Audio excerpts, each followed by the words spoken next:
8, written in prose. I will read it, and then we will read the word meanings.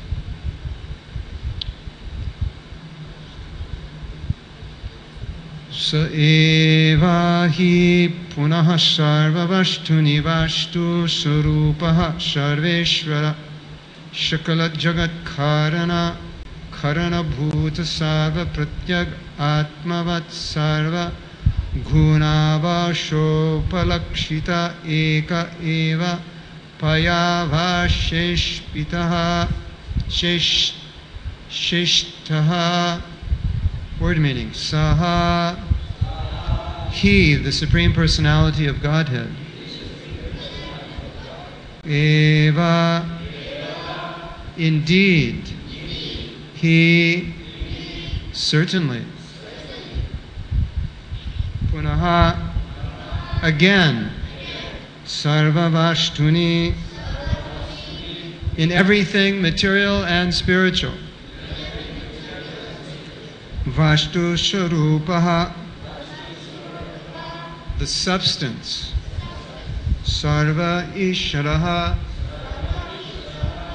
the controller of everything. Sakala jagat, of the whole universe.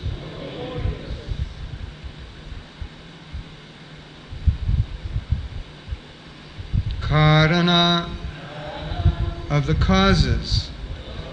Karana bhutaha, existing as the cause. Sarva pratyak atmavat, pratyak at, because of being the super soul of every living being. Or being present in everything, even the atom. Sarva guna, of all the effects of the material modes of nature, such as the intelligence and senses. Abhasa, by the manifestations. Upalakshita, perceived. Ekaha, alone. Eva, indeed. Paryavasheshitaha, left remaining. With deliberation, one will see that the Supreme Soul, although manifested in different ways, is actually the basic principle of everything. Don't the scientists have some saying like that? Something that explains everything? Any scientist here? The theory that explains everything. That's what they're looking for. Any scientist here? Yeah, I think they have this idea, the theory of everything. You know, a theory that'll explain everything? Well, here it is. The Super Soul is the basic principle of everything. So that's the theory that explains everything. Without him, there isn't everything.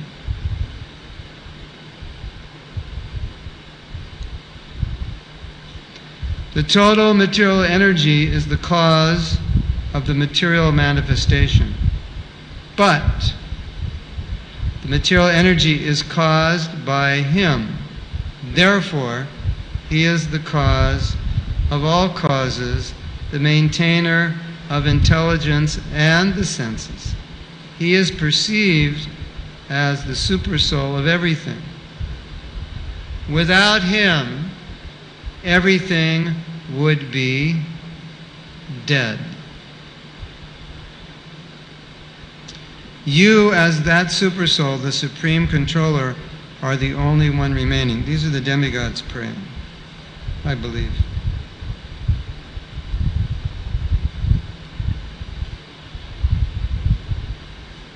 It's interesting because we say the soul is what gives body consciousness, but without super soul, it won't work without super soul. Even though we say It's a dead body because the soul is left. But if the super soul leaves, it'll be a dead body. You require super soul. The life, Krishna says, Jivanam Sarvabhutam, I'm the life of all this. So the life in the soul is the super soul. Interesting. Don't ask me to explain it. That was explained to me by Sadaputta, and I can't explain what he said. But the same thing's being explained here. Everything would be dead without the super soul.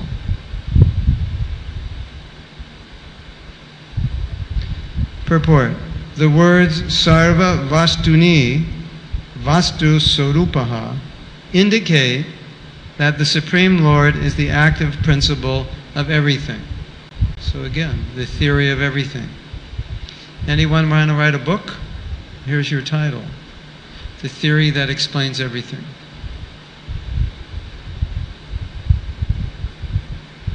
Or a movie, or a newspaper article. As described in Brahma Samhita 5:35, Eko pyasora chaitam jagadanta kotim yachakterasti jagadanta chayayaranta Antantarasto paramano chayantarashtam govindamari prusham tamaham bhajami. I worship the Supreme Personality of Godhead, who enters the existence of every universe and every atom by one of his plenary portions, and thus manifests his infinite energy throughout the material creation. He enters in the atom and between the atom. Did you know that?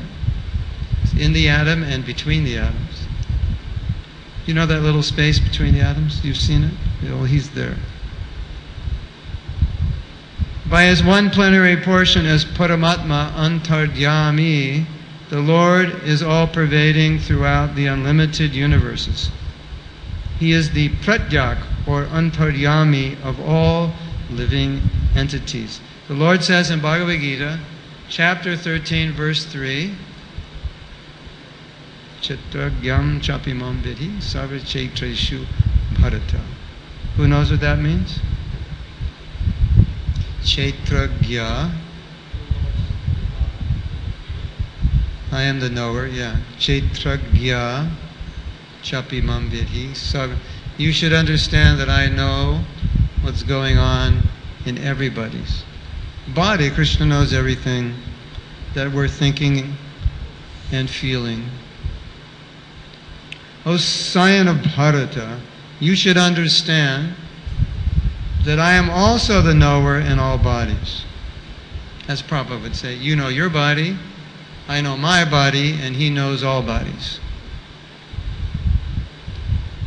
So don't ever think Krishna doesn't understand what you're going through. He does. Because the Lord is the super soul, he is the active principle of every living entity. And even the atom, andantarasto paramanu chayantarastam, he is the actual reality. According to various stages of intelligence, one realizes the presence of the Supreme in everything through the manifestations of his energy.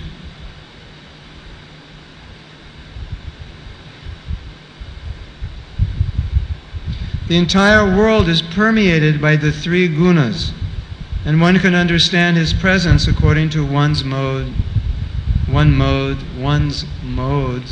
of material nature.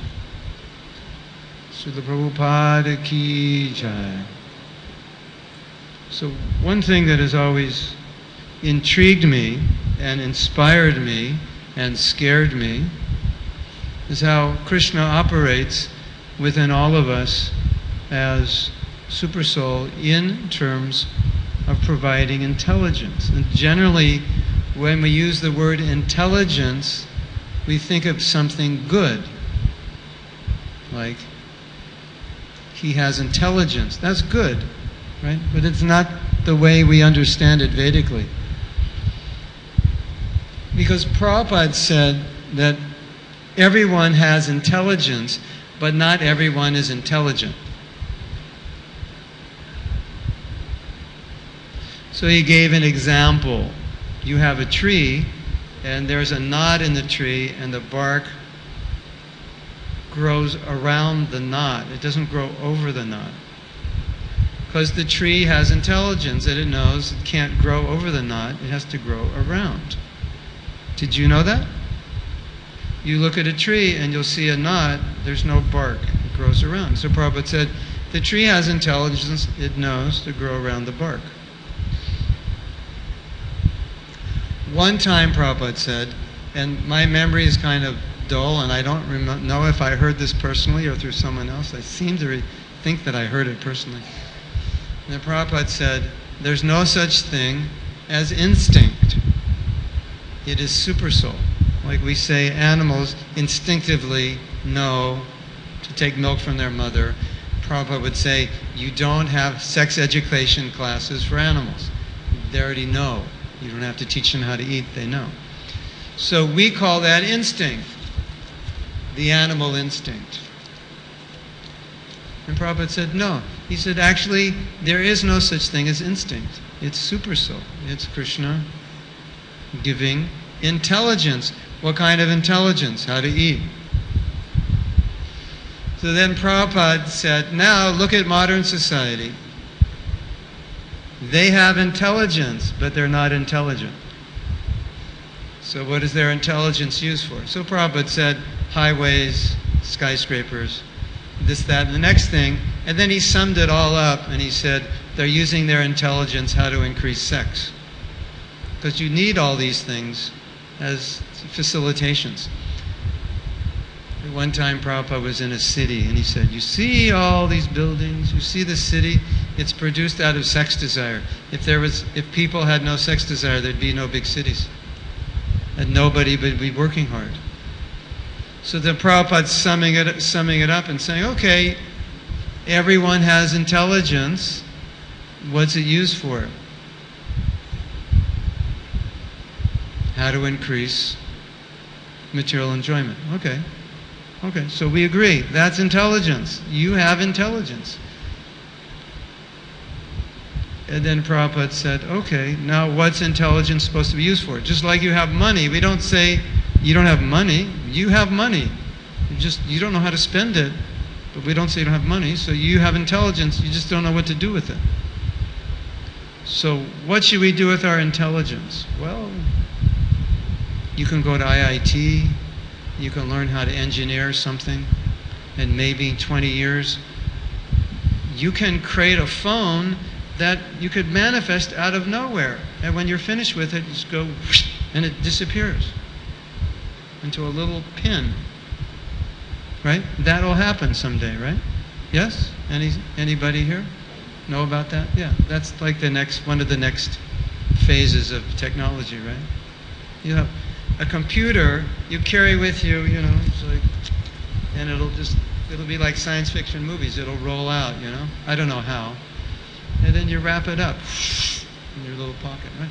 Great, so you apply your intelligence to that. And what's Prabhupada's point?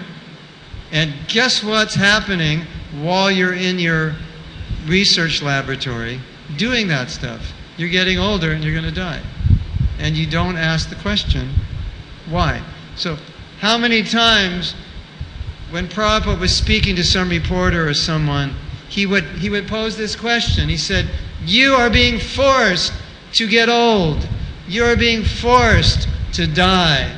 And you don't want to. And you don't ask the question, why and who is forcing? And all Prabhupada was saying by asking that question, or making that statement that you don't ask the question, is that means you're not intelligent because you don't ask that question. Right? We have this book, Perfect Questions, Perfect Answers, right?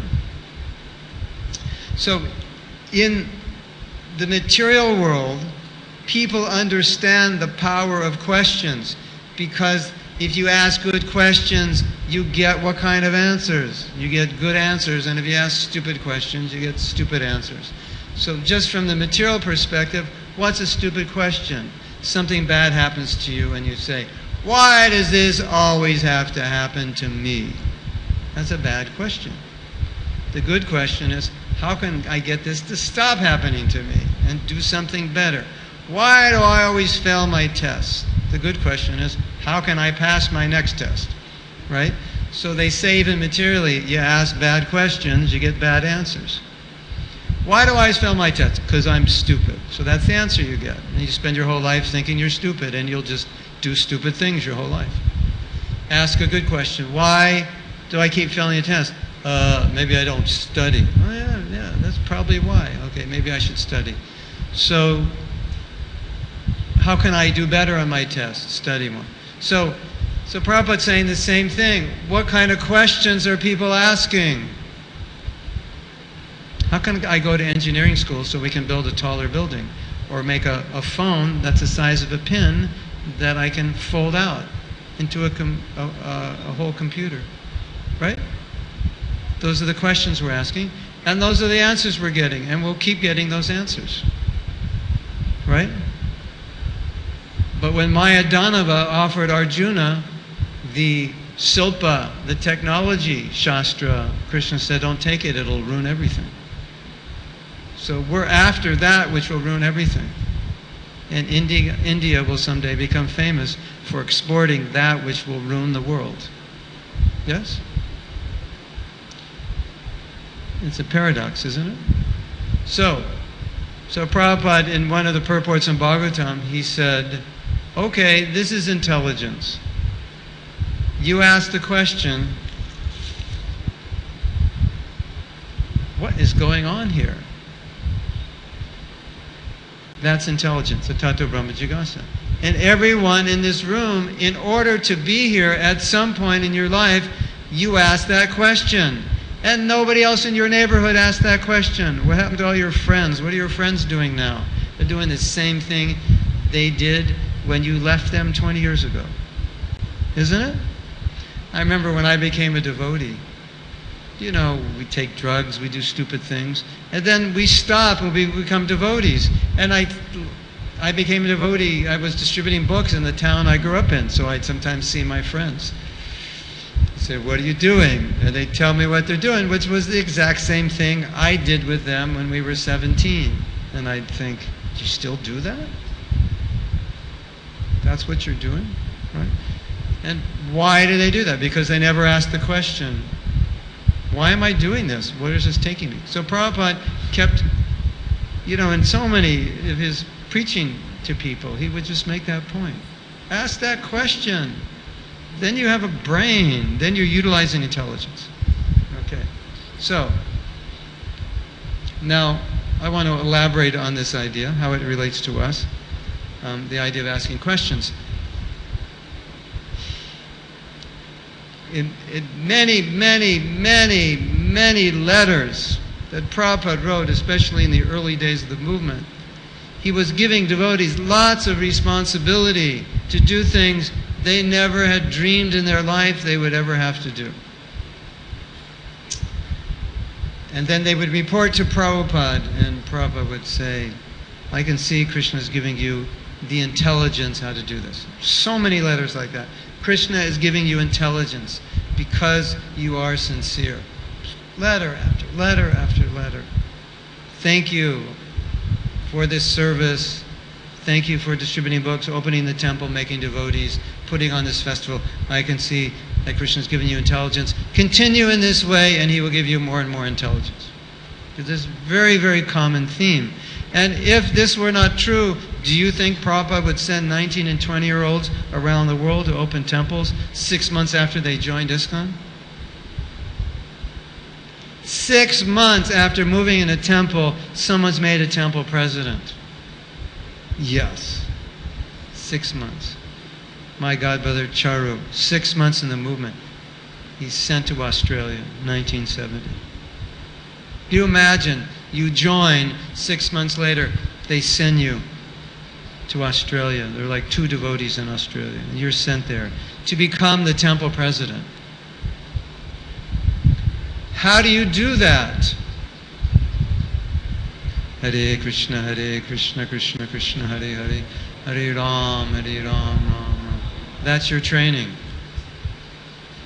That's your training. And a lot of dandavats and a lot of praying. That's your training, right? How could Prabhupada do that? From the logical point of view, that's a disaster. You can't send a 19, 20-year-old, 21-year-old, 6 months in the movement to run a temple. It'll be a disaster. So Prabhupada wrote me, I was temple president at 19. And I had been a devotee 8 months. So I had 2 months over Charu Prabhu. 2 months more experience. And Prabhupada wrote me and he said, you should think that if Krishna doesn't help you, everyone in the temple will leave. In other words, it'll be a disaster. He said, and you should always pray to Krishna to guide you how to do this. And if he doesn't guide you, it's finished. It's over. Your temple will crash. And it was absolutely true. If Krishna didn't give some intelligence, guidance, or inspiration, it would crash.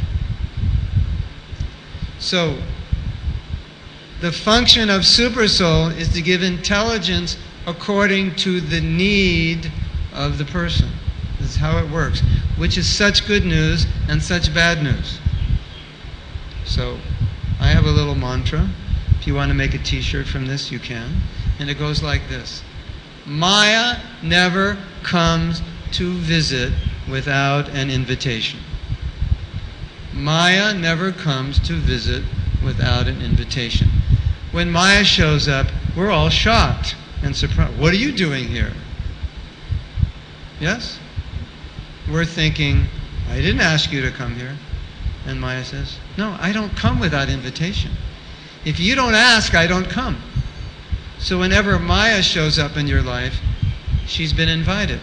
Don't ever think that she's come without invitation. It's not true. Because the whole understanding is, if you want Krishna, you get Krishna. And if you want Maya, you get Maya. And that's just the way it is. If you like it or you don't like it, it's the way it is. That's the way Krishna did it. If you don't want me, you get Maya. That's just how it is. You look to the sun or you turn around, there's a shadow. So Maya never comes without an invitation. And that's why in so many cases, when people would complain to Prabhupada how strong Maya is, and how strong she is in her different forms, such as our attraction to different things, or our false ego, or whatever, all Prabhupada would answer is saying, she's only strong because you want her. And Krishna only gives you it because that's what you want. If you don't want it, you don't get it. You get Krishna if that's what you want. Tadami bhuri yogam tam yena mam upayantite. So, you want Krishna? No problem. Now, one of the most interesting interpretations of a verse in Bhagavad Gita is the verse Nahi kalyana kritkasya durgatin tattagacchati. And I want to explain this. It's just very interesting. Krishna says, one who does good, kalyana, one who does kalyana krit, auspicious work, durgatin tattagacchati. Never over, nahi kalyana kritkasya durgatin tattagacchati. He'll never be overcome by evil if he does good. And that's the same thing when Krishna says, Maya me tad tarantite. You will cross over Maya. No problem. Nobody will cross over it except you if you surrender. Nobody else will. Impossible. Nobody can do it. Why can a devotee do it and nobody else can do it? Dadami buddhi yogam tam. Because you have somebody inside giving you the intelligence how to figure out how to get out of this maze of Maya that nobody can figure out how to get out of. Albert Einstein didn't figure it out, and he's pretty smart. You agree? He's pretty smart? Nobody figured it out, and we're figuring it out. because super soul. So, nahi kalyana krit kaschit durgatim tata gacchati. One who does good is never overcome by evil. That means a devotee can never be overcome by Maya if he does good. Kalyana. So what does kalyana mean? So this is interesting. One understanding given of this verse is kalyana means sincerity or good. What is good is sincerity. One who is sincere to serve Krishna will never be overcome by Maya.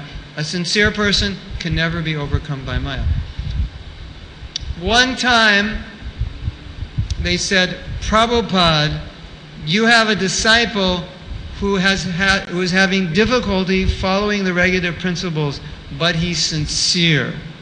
And Prabhupada said, if he's sincere, he won't have difficulty following the principles. And then he said, sincerity means following the principles, and following the principles means sincerity.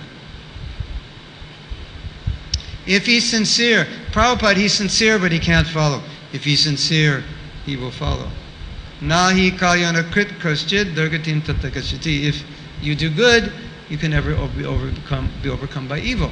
So then they said, Prabhupada, what does it mean to be sincere?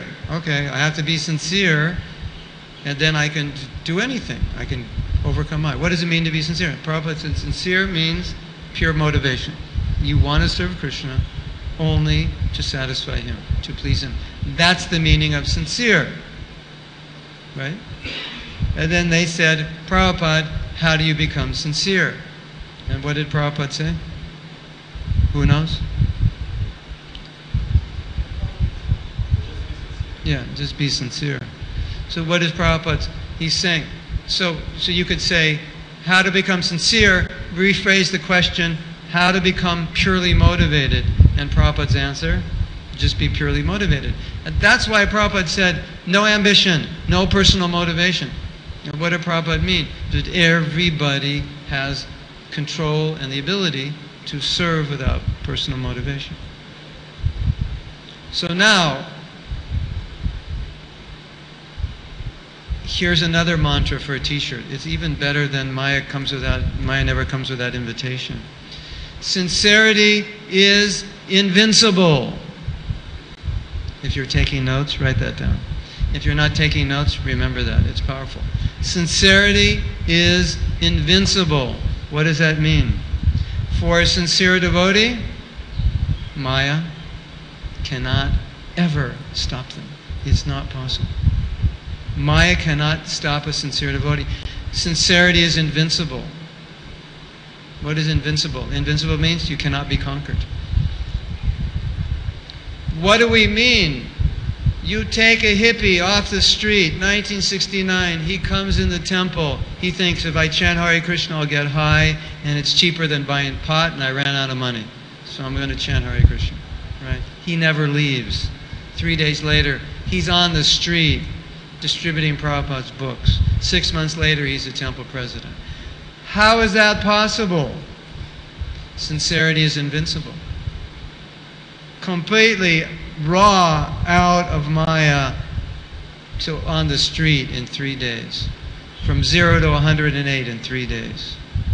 Sincerity is invincible. Because something came in that person's heart that I want to serve Krishna purely. That was enough to keep them. Now, there's a second part to this statement. Sincerity is invincible. And there's another powerful statement, and this is one of my favorites. I may have said it in class before, but I think it's worth repeating. The sincerity that brought you, which we're saying is invincible, is the very thing that will keep you in Krishna consciousness. What brought every one of us to Krishna consciousness was what? The sincere desire to be a pure devotee. I hope that's what brought you. I hope it wasn't pratishta or dhana or something else, women, money, and fame. But assuming that we're all sincere, the sincerity brought us. I want to be a pure devotee. I didn't join ISKCON to become a guru. I didn't join ISKCON to dominate. I didn't obviously join ISKCON to make money, because when I joined, I gave all my money. I gave everything. So I came to ISKCON to be a pure devotee. That desire, that sincerity which brings us to Krishna consciousness, that very sincerity is the thing that keeps us. And when we lose that, then Maya comes, and now we have no defense. Our only defense is our sincerity. With sincerity, Maya can't do anything. And that's why Prabhupada could send 6-month-old devotees around the world, and he knew if they were sincere, they would succeed. And it was these peoples who made, these devotees, made other people Krishna conscious and established temples all over the world in Prabhupada's lifetime, 108 temples. When Prabhupada left the planet, the average devotee was probably in the movement 3 years, 4 years maybe. Could you imagine? You've been a devotee 3-4 years and your spiritual master leaves. Wow. And there are no other spiritual masters. It's not like, oh yeah, now your spiritual master leaves and there's 100 more. Plus, a few thousand senior devotees. It wasn't like that. Now, what did Prabhupada say? When the spiritual master leaves, he'll guide you from within. And I had this interesting experience that one of my godbrothers did something, and he wasn't sure if that's what Prabhupada wanted. And he asked me later, like a couple years later, he said, what do you think? And I said, when you did that, it was very clear to me that Prabhupada was happy. I could feel Prabhupada's pleasure when you did that service. So Prabhupada said, that connection between the Guru, you can feel it, you can connect with it. It's transcendental. You can understand that he's being pleased, and he can give you guidance. So I want to end here because today is the disappearance day of Brahmananda. The actual today is the day he disappeared, and hopefully in the years to come we will celebrate it. But I would just like to say a few things, because he is one of the dearest disciples of Srila Prabhupada. And I first met Brahmananda in 1970. In the spring of 1970, he came to the temple where I had just joined. So in those days, ISKCON was a small organization, and the senior devotees were like the heroes. So, Brahmananda was like one of the heroes. And he was also a sannyasi, and there were only 4 sannyasis or 5 sannyasis in ISKCON. So to be a sannyasi in ISKCON 1970, that was like a really big thing. So he came to the temple, and he was like Mr. Love. He just came, Haribo, oh, glories to Prabhupada, and just one by one embraced every one of us. We never saw anybody just like come and like hug every devotee. So he had that mood. He and his brother Gargamuni, the Love brothers. So I don't know if anyone's read this book. It's called Swamiji. I don't know if it's available here, but if it is, I recommend you read this book. And I can tell you my realizations from reading this book. I knew Brahmananda, but I never served with him, and I never knew everything he did. And by reading this book, I realized how dear he was to Prabhupada, and how much service he did, and how much he sacrificed. He even sacrificed his life by going to Pakistan during there was a war, and he was there. And Prabhupada actually thought he was killed, because there was a newspaper article that seemed to indicate that he was killed. And he fortunately wasn't killed, and he made it out of Pakistan somehow or other and back to see Prabhupada. And it was like he came back from the dead, and Prabhupada just embraced him when he saw him. So Brahmananda was a devotee very early on in ISKCON, from 26 2nd Avenue. And in so many ways, he was Prabhupada's right-hand man to do things for Prabhupada that other people couldn't do. And so he was the devotee who got Prabhupada's Bhagavad Gita published by Macmillan. It was a very big thing for Prabhupada. And he became instrumental in doing that. And he was instrumental in opening up Africa. He was the first devotee to go there and preach in Africa. And Prabhupada sent him to so many places. He was in Africa, all over Mauritius, South Africa, Nairobi, West Africa. And it was very difficult in those days to preach in those places. It was very raw. And but I would just like to express my realization of Brahmananda and what he taught us. Brahmananda, he had very deep affection for Prabhupada, like extremely deep, meaning that he would do anything Prabhupada asked him.